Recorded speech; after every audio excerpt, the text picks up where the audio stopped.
વધતી રહી, જેના ભાગરૂપે કંપની દ્વારા હાલમાં લોકોને કોન્ટ્રાક્ટમાં નાખી દઈ અને જે લોકોને કાયમી કર્મચારીઓ તરીકે મળતા હકો છે એની ઉપર તડાપ મારવાનું કાર્ય કરવામાં આવી રહ્યું છે। દાખલા તરીકે કંપની દ્વારા ધામરા પોર્ટ, હજીરા પોર્ટ, મુન્દ્રા પોર્ટની અંદર marine department, west port, dry કાર્ગોના અમુક વિભાગ, લિક્વિડ ટર્મિનલ, આવા અનેક વિભાગોમાં લોકોને માનસિક રીતે નબળા પાડી બળજબરીપૂર્વક એક બાજુ રાજીનામાઓમાં સહી કરાવવામાં આવી અને ત્યારબાદ કોન્ટ્રાક્ટના નવા પેપરમાં સહી કરાવી અને તાત્કાલિક રાતોરાત બીજા જ દિવસથી એ લોકોનો કોન્ટ્રાક્ટ રોજમદાર તરીકેનો જે છે એ અમલવારમાં લાવી દીધો। જે લોકોએ આના વિરોધમાં કહ્યું કે ભાઈ અમને રોજમદારી પોસાશે નહીં, અમે આટલા વર્ષોથી આપની સાથે કામ કરી રહ્યા છીએ, તો આપના ખજાનામાં એવી તો શું ખોટ પડી કે તમારે આવો નિર્ણય લેવો પડે। પણ આવી કોઈ વાત, કોઈની ભાવના, કોઈની લાગણી સાંભળ્યા વગર કંપની દ્વારા આવા જે લોકો હતા કે જે અવાજ ઉઠાવવાની ખેવના ધરાવતા હતા એવા લોકોને કંપની દ્વારા દૂર દૂર બદલી કરી અને એમનો અવાજ દબાવી દેવામાં આવ્યો।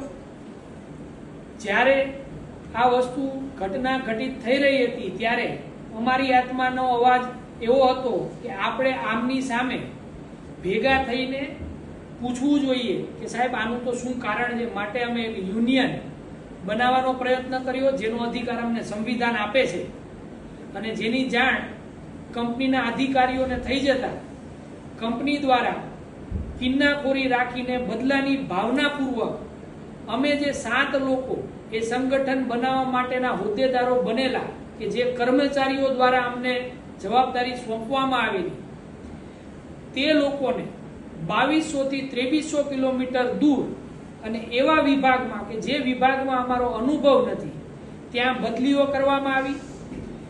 શક્તિસિંહ, અનુપભાઈ અને હું દેવેન્દ્રસિંહ, અમારી અમુક મજબૂરીઓના કારણે અમે બદલીની જગ્યા પર હાજર થઈ શક્યા નથી, જેમાંનો હું એક કે મને છૂટા કરવાનો ઓર્ડર ઘરે મોકલી દેવામાં આવેલ છે। જ્યારે આ 2 વ્યક્તિઓને આજની તારીખમાં 3 દિવસની નોટિસ આપેલી છે કે 3 દિવસમાં હજી પણ હાજર થઈ જાઓ, નહીં તો કંપની એવું માની લેશે કે તમારે નોકરીની જરૂર નથી।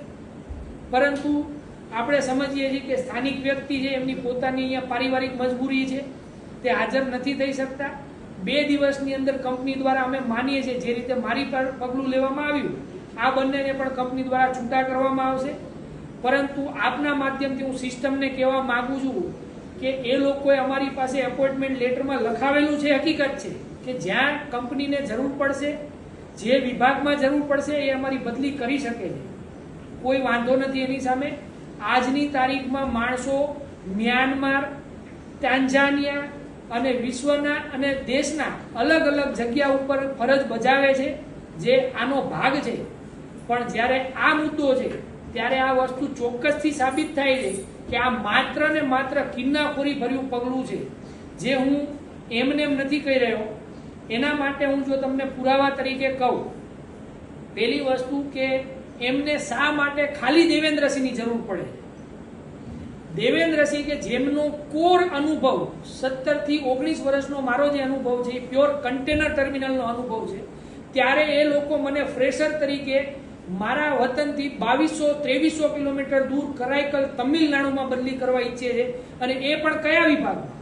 ડ્રાય કાર્ગો વિભાગ, જેનો મને રત્તી ભાર પણ અનુભવ નથી। અહીંયાથી એક વસ્તુ પુરવાર થાય છે કે એમને દેવેન્દ્રસિંહ શા માટે જોઈએ, કારણ કે દેવેન્દ્રસિંહે તમારી સામે અવાજ ઉઠાવવા માટેનો ઝંડો હાથમાં લીધો। મારો હેતુ કતે પણ કંપનીને બદનામ કરવાનો નથી। મારો હેતુ માત્ર જે લોકો દિલથી, લાગણીથી તમારી સાથે જોડાયેલા છે, જેણે 20-20, 25-25 વર્ષ પોતાની યુવાનીના તંદુરસ્તી ભર્યા વર્ષો તમારી પાછળ વેડફી નાખ્યા, અત્યારે કહી શકાય તો અતિશયોક્તિ ન કહેવાય, એવા લોકોને આજે તમે એના પેટ ઉપર પાટું મારી અને શિક્ષિત બેરોજગારીમાં વધારો કરી રહ્યા છો। આપ અમારી મજબૂરીનો ફાયદો ઉઠાવો। જ્યારે તમિલનાડુની જ કોઈ વ્યક્તિ સાહેબો પાસે હાથ જોડે છે કે સાહેબ દેવેન્દ્રસિંહ કરતા મને ત્યાં મોકલાવો, મારે ત્યાં જવું છે, મારું પરિવાર ત્યાં દુખી છે, હું જે અહીંયા નોકરી કરી રહ્યો છું એ મારી મજબૂરી, હું તમને વિનંતી કરું છું, જો ખરેખર તમારે ત્યાં માણસની જરૂર હોય મને ત્યાં લઈ જઈ કોન્ટ્રાક્ટમાં નાખી દેજો, હું આજીવન ત્યાં કોન્ટ્રાક્ટમાં પણ તમારી પાસે નોકરી કરવા તૈયાર છું. પણ એ વ્યક્તિને બદલી કરવામાં નથી આવતી, એમને માત્ર જોઈએ છે દેવેન્દ્રસિંહ. એ વ્યક્તિને લેખિતમાં એવું કહેવામાં આવેલ છે કે જ્યારે હવે પછી જરૂરિયાત પડશે ત્યારે તમને પેલો મોકો અમે આપીશું, પણ ત્યારબાદ વળી બીજા 4 લોકોને એ લોકોએ ત્યાં કરાઈકલ કોર્ટ મધ્યે જે વ્યક્તિ ત્યાં માંગણી કરે છે એની સમકક્ષ ના જ વ્યક્તિઓને બદલી કરે છે. પણ આ જે વ્યક્તિ માંગણી રાખે છે કે મને ત્યાં બદલી કરી આપો, એને બદલી કરવામાં આવતી નથી.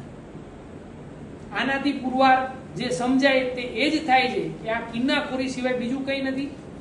ત્રીજી વાત હું આપને જણાવું તો મુન્દ્રા પોર્ટ પર કામ કરતા ડ્રાય કાર્ગોના લોકોને ડ્રાય કાર્ગોમાંથી માણસો ઓછા કરવાના હેતુથી કન્ટેનર ટર્મિનલમાં મોકલવામાં આવી રહ્યા છે.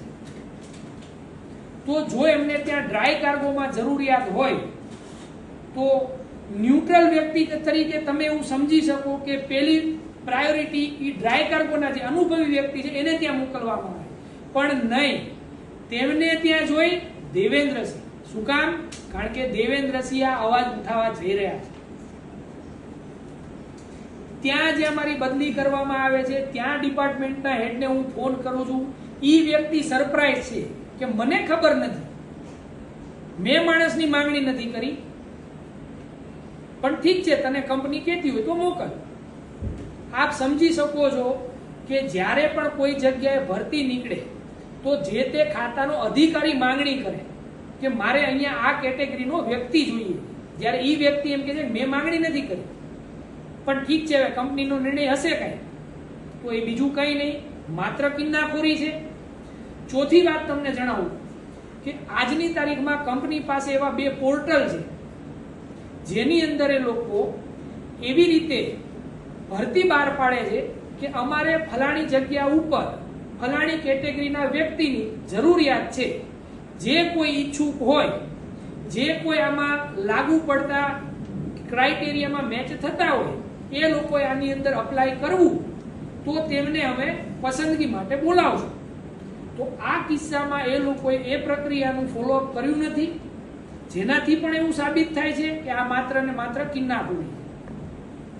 જ્યારે હું એક બધી વસ્તુ ભૂલીને મારું યોગ્ય કારણ દર્શાવી રહ્યો છું કે મારા મમ્મી, મારા પપ્પા, મારા નાના ભાઈના વાઈફ મેડિકલ ટ્રીટમેન્ટથી અંડરગોઈંગ છે, માટે ગમે ત્યારે મારે એમને સારવાર માટે જવું પડે એવું છે, પણ આ વસ્તુને બિલકુલ નજરઅંદાજ કરવામાં આવે છે. એક જ કક્કો મેનેજમેન્ટથી ઘૂંટવામાં આવે છે કે તમારે માત્ર ત્યાં હાજર થવું પડશે. તો આ પગલાને શું આપણે કિન્નાખોરી સિવાય બીજું કંઈ કહી શકીએ ખરા?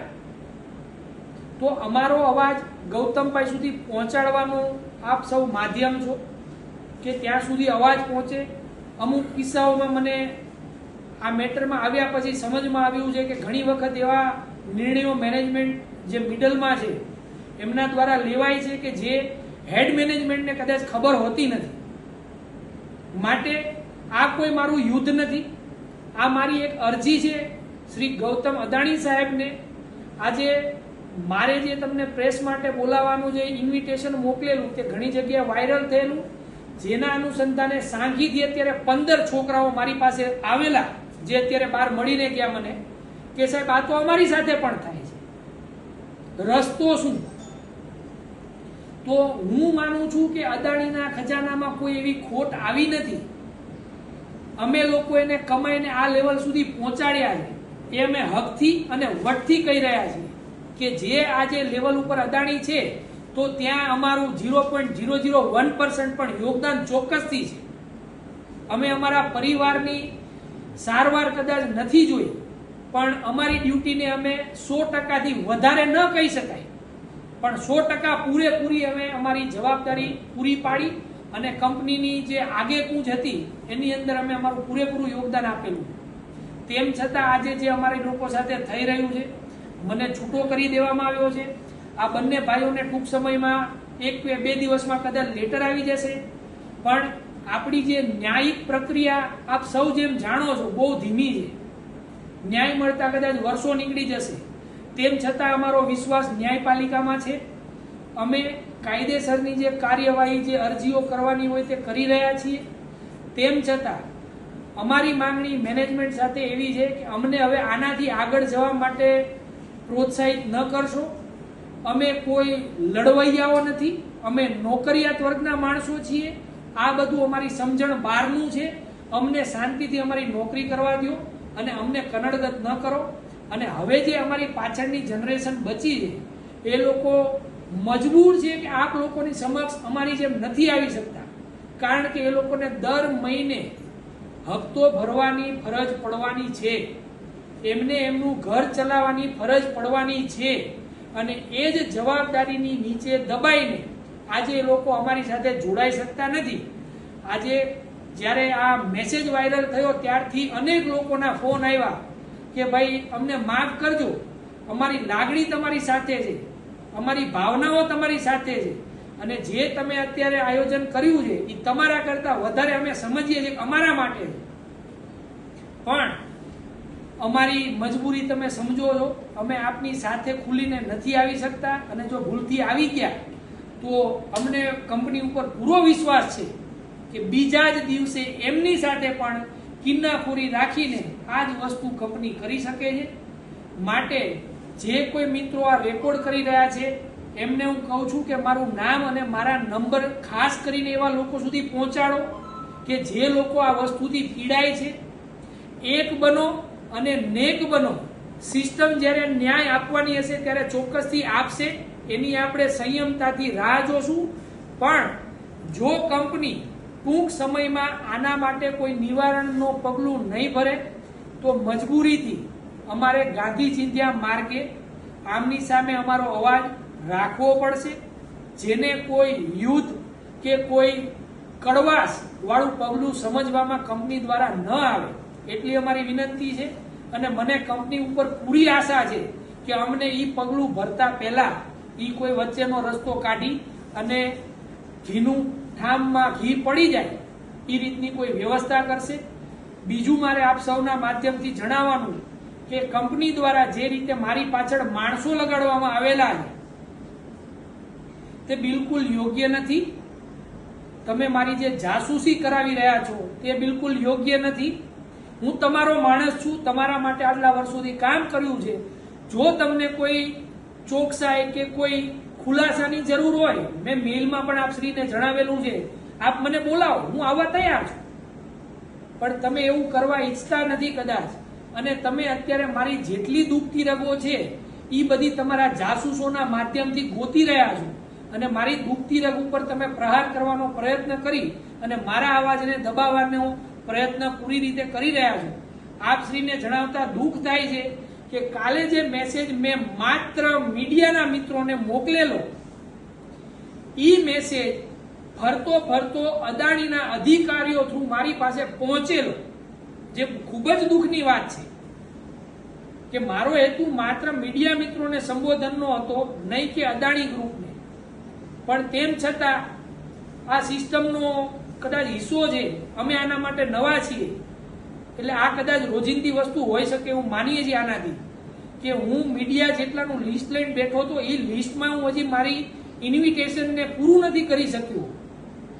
ત્યાં સુધીમાં એમને ત્યાં ખબર પડે છે કે દેવેન્દ્રસિંહ કાલે આ વસ્તુ કરવાના, અને અમે 100% એક બીક સાથે અહીંયા આવેલા કે કદાચ અમારું જે આ આયોજન છે એ પુરવાર નહીં થાય. પણ આપ સૌની મદદથી જે આજે અમને મદદ મળી એના માટે અમે આપનો ખૂબ ખૂબ આભાર વ્યક્ત કરીએ છીએ. હું આપને કહું છું કે અમે લોકો બિલકુલ નિર્દોષ વ્યક્તિ છીએ, બિલકુલ નિખાલસતાથી આ વાત કરી રહ્યા છીએ, અને આમાં કંપનીને બિલકુલ દાગ લગાડવાનો અમારો પ્રયત્ન નથી. માટે આપ સૌનો સહકાર જે છે એ અમારા માટે અતિ વિશેષ છે. માટે આપ સૌને હાથ જોડીને વિનંતી છે કે અમારો અવાજ ત્યાં સુધી પહોંચાડશો. સિસ્ટમ સુધી પહોંચાડશો. કદાચ હોઈ શકે કે અમારી રજૂઆત કરવાની રીતમાં કદાચ ખોટ ખાપણ હોય, અમે આના માટે પ્રોફેશનલ નથી. તેમ છતાં અમે જે કંપનીમાંથી શીખ્યા છીએ એના અનુસંધાને જે અમારી અંદર આવડત છે એ આવડતના માધ્યમથી અમે અમારી વાત આપની સમક્ષ રજૂ કરીએ છીએ અને આશા રાખું છું કે આપ અમારો અવાજ ત્યાં સુધી લઈ જશો. અને હજી એક ચોક્કસથી કહીશ કે આજે અમારી માનસિક કન્ડિશન તથા અમારા પરિવારની ઉપર જે નકારાત્મક પ્રભાવો પડ્યા છે, આજે આપણે જાણીએ છીએ કે માણસ હાલતા ચાલતા હાર્ટ એટેકનો શિકાર બની જાય છે, જ્યારે અમે તો ડિપ્રેશનમાં છીએ. અમારું પરિવાર વિચારી રહ્યું છે કે આ છોકરો શું કરવાનો. ત્યારે જો અમારામાંથી કોઈના પરિવારને કંઈ પણ થાય છે તો હું આ જવાબદારીપૂર્વક કહું છું કે આ વસ્તુની જવાબદારી 100% અદાણી જૂથની રહેશે. માટે અમારા પરિવારને અમને આશ્વાસન દેવાની જવાબદારી અમારા વાલી તરીકે અદાણી ગ્રુપની થાય છે. માટે અદાણી હજી પણ પાછું વળી જાય, હજી બહુ વધારે મોડું નથી થઈ ગયું, પણ ચોક્કસથી કહી શકાય કે આ વળતા પાણી છે. જો આવું ને આવું રહ્યું તો આ લાંબો સમય નહીં ચાલે. ફુગાની, સ્પ્રિંગની, છટકવાની, ફૂટવાની એક લિમિટ હોય છે. એ લિમિટ પછી એ ફુગો ફૂટે છે, એ સ્પ્રિંગ છટકે છે અને એના ઘણા બધા નકારાત્મક પ્રતિભાવો સમાજ ઉપર પડે છે. માટે કંપનીને ફરીથી વિનવું છું કે કૃપા કરીને અમને તમારા બાળકો સમજીને આનો રસ્તો 10 થી 12 દિવસમાં કાઢે. નહીં તો જેમ મેં આપને પહેલા જણાવ્યું કે અમારે ગાંધી ચિંધ્યા માર્ગે આ રસ્તે ન છૂટકે જવું પડશે. આપ સૌનો ખૂબ ખૂબ આભાર. ધન્યવાદ. અમારો પ્રશ્ન છે લેબરને લગતો છે.